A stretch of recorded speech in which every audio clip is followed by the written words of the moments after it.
You know, I don't normally deal in curry goat, but I can make an exception. Noe warned me, but I really thought it was just a cute joke.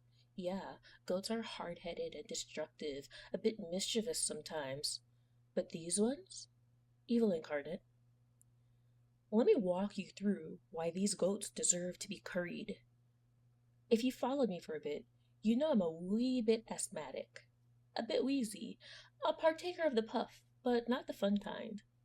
The 3 Mile Loop was marked as easy, just a fun jaunt through nature. Lies. Pure lies. Or maybe I'm just out of shape, and a quick jaunt through nature is supposed to feel like a hellscape. First, there were the mosquitoes. The bug repellent worked, but you know what it didn't work on? Those little gnats that like to stick to your skin. I took pictures as I went. I spotted a couple of iguanas, and an agouti trotted across the trail. It was a very brave little rodent. It didn't run away. I should have known something was wrong when it dipped into the underbrush and fled when the goats arrived. By then, I'd made it to the halfway mark, and it had been uphill to get there. You know those hills that you don't realize are hills because they're just sweet little slopes? The ones where you don't realize you're on an incline until your calves start to burn? That's the loop. I stopped to get some water, and I set my bag down for a moment to undo the cap and, rest for a little. It was like they'd been waiting for it. My bag? Snatched. I went after them, of course. Both my phones, my passport, my wallet, and my inhaler were in there. They led me on a merry chase through the bush. When I finally caught up, they somehow had gotten the bag open. I found everything scattered around, except for my trail mix and my inhaler. By then, I needed it. I packed up everything and then tried to find my way back to the trail. Tried being the operative term. I don't know how long it took before I found another marker. And then I just sat on a rock and tried to breathe.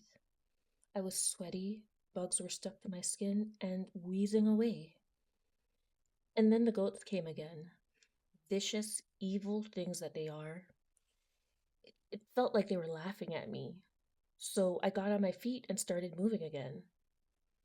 By some sort of luck, I tumbled out of the trees and back onto the resort, wheezed my way to my carry on and spare inhaler, and then just gave up and lay on the floor for a while. It's all tile, so it felt good against my overheated skin. I'm pretty sure I passed out for a bit. I woke up to Noe walking into my bedroom. He looked a bit panicked when he saw me. Turns out that the goats had apparently given him my inhaler in exchange for food.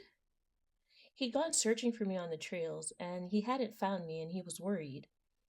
He apologized a ton, and I'm pretty sure that he was just really worried about resort liabilities, so I just took my inhaler and told him everything was okay. Once he was gone, I took a shower and climbed into bed. After that, I'm not really sure where time went. Eventually, when I went to charge my phones, I realized that the K's phone had been recording, and I don't remember hitting record. It captured a whole lot of footage through the trees, and I can't hear one wheezy sound. It's just nature. So I at least have some great footage to use.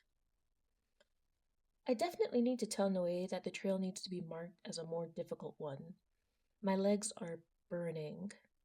And I was going to get dinner to see what everyone else did today, but I'm just exhausted. I'm getting room service and then heading back to bed. Until next time.